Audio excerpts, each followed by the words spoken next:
दीपावली की रात को बीते हुए आज 11 दिन से ज्यादा का समय हो चुका है, लेकिन दीपावली की ही रात जहां हर ओर दीपों और झिलमिल लाइटों की रोशनी हर तरफ जगमगा रही थी, हर तरफ घनघोर अमावस्या की काली रात के साए को मिटाने के लिए रोशनी की जा रही थी। लेकिन वहीं इसी बीच गंगा जी के किनारे और वरुणा और असी नदियों के संगम के तट पर बसे वाराणसी के एक गांव की 40 लड़कियों की जिंदगी में उनके परिवार के मोबाइल फोन पर आए हुए एक एसएमएस ने पूरी तरीके से दीपावली की रात को अंधेरे में तब्दील कर दिया और दीपक बाहर जलते रहे लेकिन भीतर अंधेरा नजर आता रहा। गांव की लगभग 40 कुंवारी लड़कियों को एक जिम्मेदार सरकारी विभाग की ओर से दीपावली की रात के मौके पर दीपावली के ही रोज एक एसएमएस आता है कि आपका पोषण ट्रैकर में सफलतापूर्वक पंजीकरण हो गया है और आप होम विजिट के माध्यम से स्तनपान पर परामर्श, वृद्धि माप, स्वास्थ्य रेफरल सेवाएं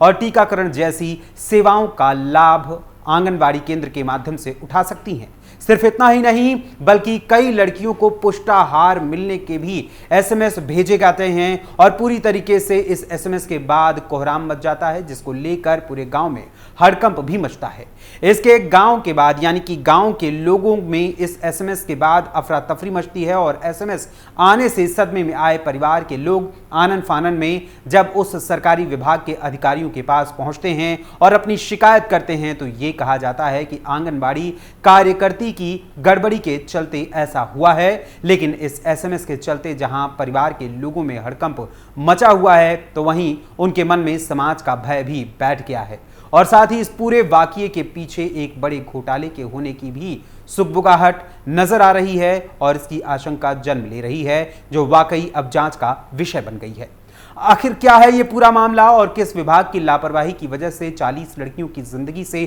खिलवाड़ करने का काम किया गया है, इस बारे में मैं आपको विस्तार से बताऊंगा हमारी आज की इस स्पेशल स्टोरी में। नमस्कार, कैपिटल टीवी उत्तर प्रदेश देख रहे हैं आप और मैं हूं आपके साथ अखिलेश पांडे। दरअसल ये पूरा मामला है उत्तर प्रदेश के वाराणसी के एक गांव का, जिसका नाम है मलहिया।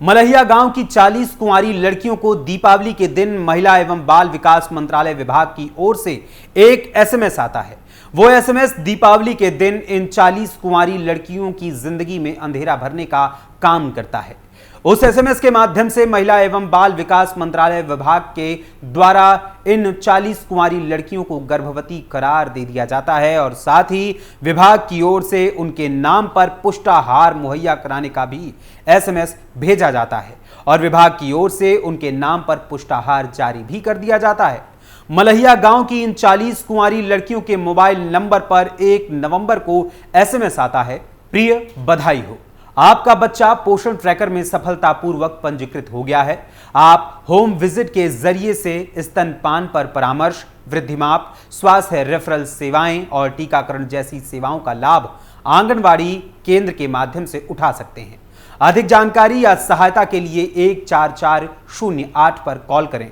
महिला एवं बाल विकास मंत्रालय। फिर 5 मिनट बाद दूसरा मैसेज, प्रिय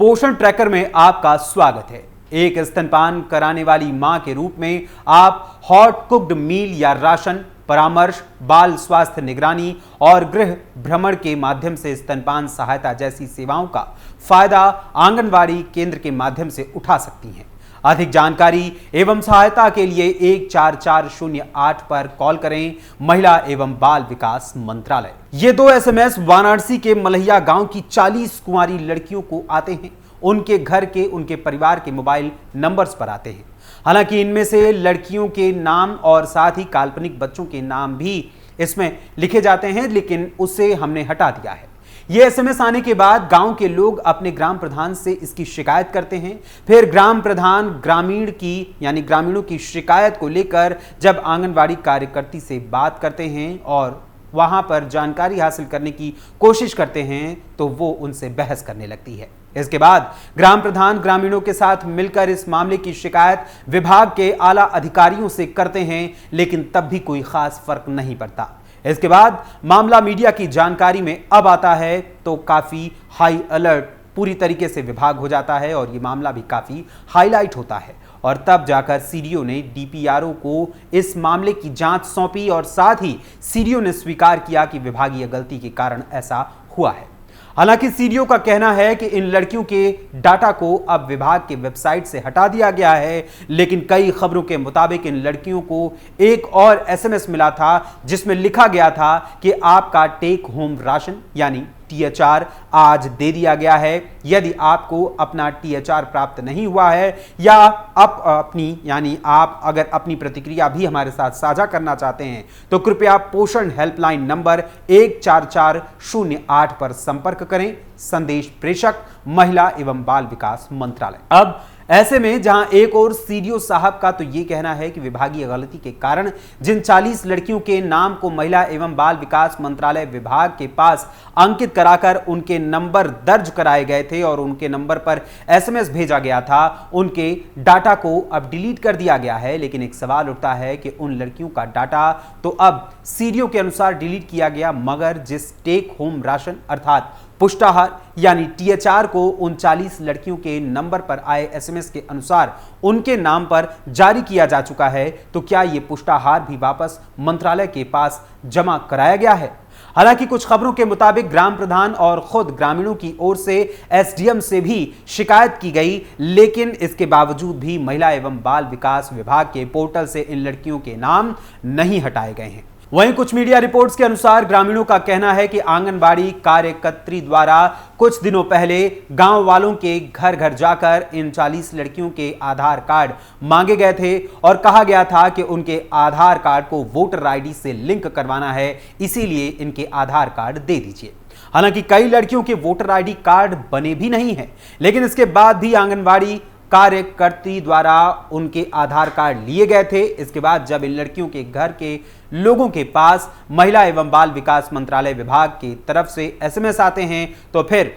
परिवार की महिलाएं उस आंगनबाड़ी कार्यकर्ती के घर पहुंचती हैं और उससे उस एसएमएस की बात करती हैं और उसके बारे में पूछती हैं, तो आंगनबाड़ी कार्यकर्ती उन्हें कहती है कि इस एसएमएस पर ध्यान न दें, वो तो बस ऐसे ही आया है, इससे छेड़छाड़ नहीं करना, कुछ नहीं होता इससे, बस इसे डिलीट मत करना। वहीं कुछ लड़कियों के मोबाइल पर तो पिछले 3-4 महीने से एसएमएस आ रहे हैं। मिली जानकारी के अनुसार इस गांव की एक अविवाहित लड़की के मोबाइल पर पिछले 4 महीने से हर महीने की 22 से 25 तारीख के बीच एक मैसेज आ रहा है जिसमें बताया जा रहा है कि उस लड़की को टीएचआर यानी टेक होम राशन मिल गया है, अर्थात पुष्टाहार मिल गया है, और यह एसएमएस 3 अलग अलग नामों से आया है। यहां तक कि कक्षा 7 में पढ़ने वाली लड़कियों को भी एक एसएमएस भेजा गया है मंत्रालय के अधिकारियों और कर्मचारियों की लापरवाही की वजह से। यद्यपि जांच के बाद दावा किया जा रहा है कि आंगनबाड़ी कार्यकर्ती की भूल की वजह से एसएमएस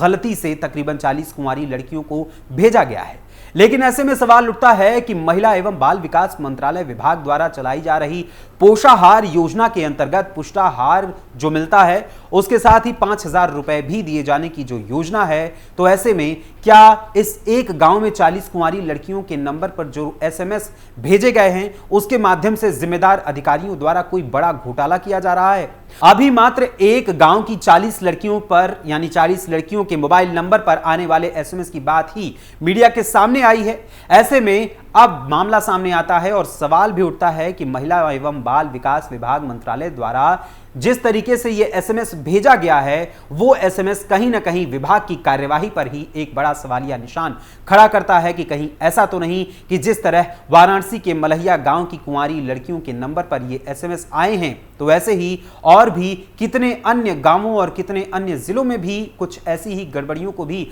अंजाम देने का शायद काम किया गया होगा। यह पूरा मामला जांच का विषय है और निश्चित तौर पर सरकार को इस मामले की हर स्तर पर जांच करानी भी चाहिए, क्योंकि इस गड़बड़ी में किसी बड़े घोटाले के छुपे होने का राज भी खुलकर सामने आएगा, जिसका पर्दाफाश हो सकता है जांच के बाद। एक और जहां सूबे की योगी सरकार लगातार अवैध निर्माणों और अवैध कब्जों पर बुलडोजर चलाने का काम करती है, तो ऐसे में अब महिला एवं बाल विकास मंत्रालय विभाग की ओर से की गई इस गड़बड़ी पर सरकार क्या कदम उठाती है, ये एक बड़ा सवाल है। और साथ ही ये वक्त के साथ ही पता चलेगा कि सरकार इस मामले पर क्या करती है, क्योंकि ये मामला कोई मजाक का विषय नहीं है, बल्कि 40 लड़कियों की जिंदगी से जुड़ा हुआ ये मामला है और साथ ही इसके पीछे किसी बड़े घोटाले के छिपे होने का भी अंदेशा है। इस मामले को लेकर योगी सरकार क्या कदम उठाती है यह तो वक्त के बाद पता चलेगा, लेकिन मैं आप सभी से जानना चाहूंगा कि इस मामले को लेकर आपको क्या लगता है कि क्या इसे मात्र एक गलती मानकर यूं ही आया गया एसएमएस यानी आए राम गए राम की तरीके से इस एसएमएस को मानकर इस मामले को यहीं छोड़ दिया जाए, या आपको भी लगता है कि इस एसएमएस के जरिए विभाग में बैठे अधिकारियों द्वारा कोई बड़ा घोटाला किया जा रहा है। इस बारे में हमें अपनी राय अपने कमेंट्स के माध्यम से जरूर बताइएगा। फिलहाल अभी के लिए इस स्पेशल स्टोरी में बस इतना ही। फिर मुलाकात होगी किसी और खबर, किसी और मुद्दे, किसी और विषय के साथ। तब तक के लिए मुझे अनुमति दीजिए और बने रहिए कैपिटल टीवी उत्तर प्रदेश के साथ। धन्यवाद, नमस्कार।